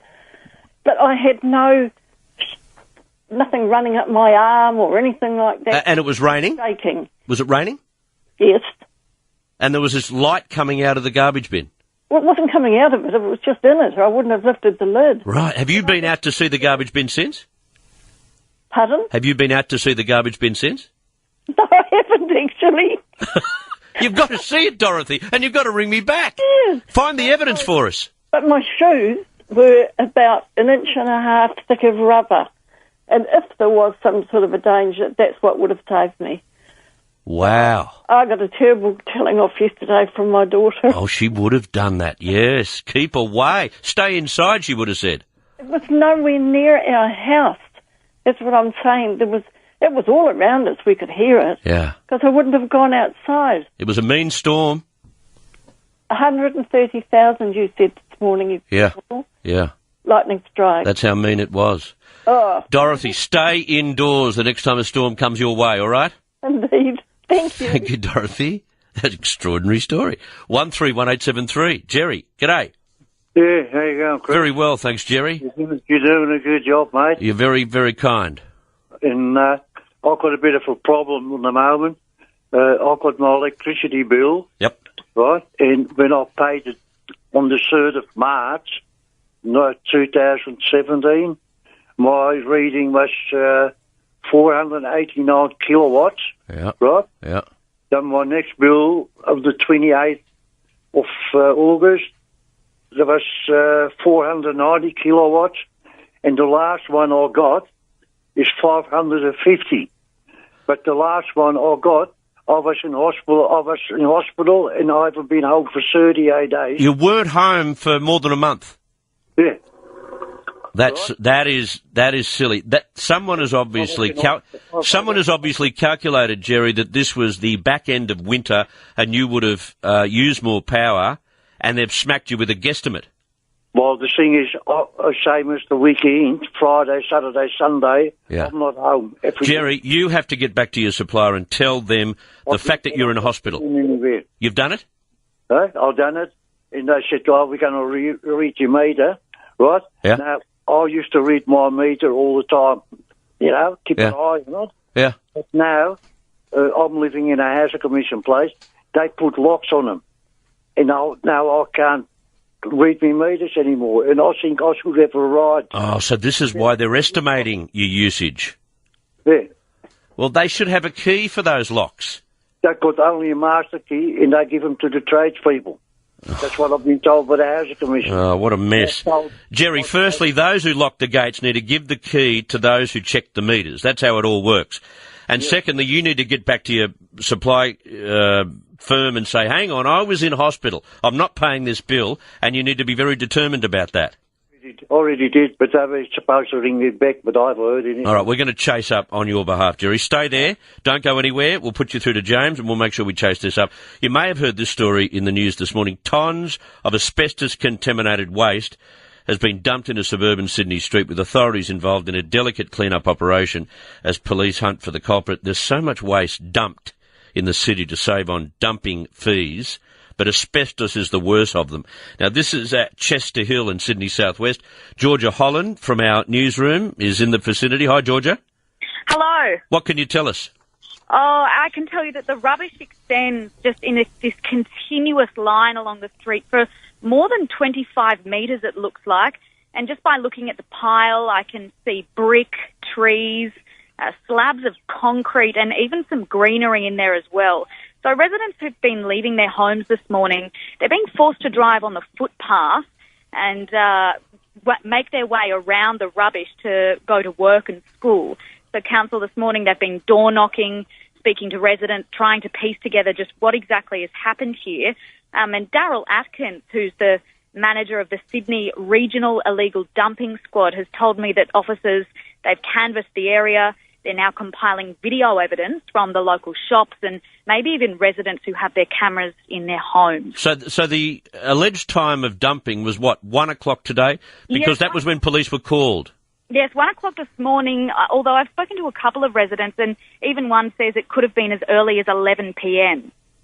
Right, so still no real time about when it was dumped, so therefore we're not certain about whether we've got an eyewitness or not. No, potentially. I mean, police say that fines for this person or people that have dumped this rubbish could be up to $4,000. Yeah, the worst thing to have dumped. Thank you, Georgia. Appreciate that. Thank you. At Chester Hill, it's 10 to 9. 10 to 8 in Queensland. Chris Smith for Alan Jones. Some sad breaking news coming out of Adelaide. That girl who went missing while swimming at an Adelaide beach, her body has been found, according to South Australian Police. The girl was in the water with 4 other teens at Glenelg late yesterday. They got into trouble. Lifesavers pulled 4 teens from the water, but were unable to find the girl, despite an extensive search until dark. So her body has been found this morning. 131873. Vivian, give us a few tips on how to cut your power bill, please. Well, that poor lady walking around with a torch. Yes. Unsafe. She can get a 10.5 watt LED globe, which will give 100 watts of light. That's what I use, and it shows up 3 rooms because I have an L-shaped area. And sucks less power out of the system. Absolutely. Yeah. I have a low power bill, and I read it in my bed with a 7.5 watt reading light, which is equal to 40 watts of light, and she can switch off the microwave unless she's using it, use it like a jug, and turn all the points off except the fridge. All that waiting time that the appliances sit on sucks power out cumulatively. Right. Yeah. That's right. I'm with you. Vivian, are you living in a city? Yes, in Sydney. Okay. I've got a digital radio for you. How wonderful. A VQ Retro Mini digital radio that will be in your house this week. Oh, how wonderful. I just hope a lot of people can beat those miserable electric people who charge us through them. Exactly. I'm with you. Thank you. Vivian, stay there. I'll put you through to James and we'll make sure we get that fabulous, stylish radio, British designed, engineered, includes a Bluetooth speaker as well, and we'll get that to your house, VQ Retro Mini digital radio. Yeah, as for John Alexander, he sold his Putney home in March, so he was in the electorate. But he's since been living in Malcolm Turnbull's electorate. He's in North Bondi, the electorate of Wentworth. So it's a long way to go each day for door knocking and campaigning. He's held the seat since 2010, and Christina Keneally, as I say, is in Baronia Park. It'll be interesting to try and get a picture opportunity on Saturday. 131873. Simon, go right ahead. G'day, Chris. G'day. I'm angry at politicians, the fact that they can rush through this same-sex marriage legislation, and when it comes to, say, getting the debt under control, doing something about the debt, they're just dragging the heels like there's no tomorrow. Mate, debt doesn't seem to be in the top 20 priorities at the moment. Well, we know where their priorities lie at the moment. Feathering their own nest, you mean? Yeah, that's right. Yeah, they just couldn't care less about the debt and more interested in same-sex marriage. You're right there. Thank you, Simon. Appreciate your call. 131873. William says from Guy Meir, if this was the United States, that Dastiari would be arrested. Shorten is just as bad. Remember maybe 3 or 4 years ago, he didn't attend the Anzac service in Gallipoli because he was in China. They love the rivers of gold in China. You're exactly right. Mick, very quickly, go ahead. Yeah, g'day, mate. Good morning, mate. Morning. This morning on Sunrise, apparently in South Australia, when they had the power failures, the wind was blowing, the sun was shining, but it was the coal-fired power stations that let us down, not the renewables. Well, the coal-fired power stations let us down because, what are you trying to say, Mick? At the end of the day, the wind blew too strongly. You know that, don't you? Yeah. But they say the coal-fired power stations let us down. Yeah, that'd be right. Hazelwood in Victoria because they shut it down. Thank you, Mick. Appreciate your call. 2.5 minutes to 9, 2.5 to 8 in Queensland.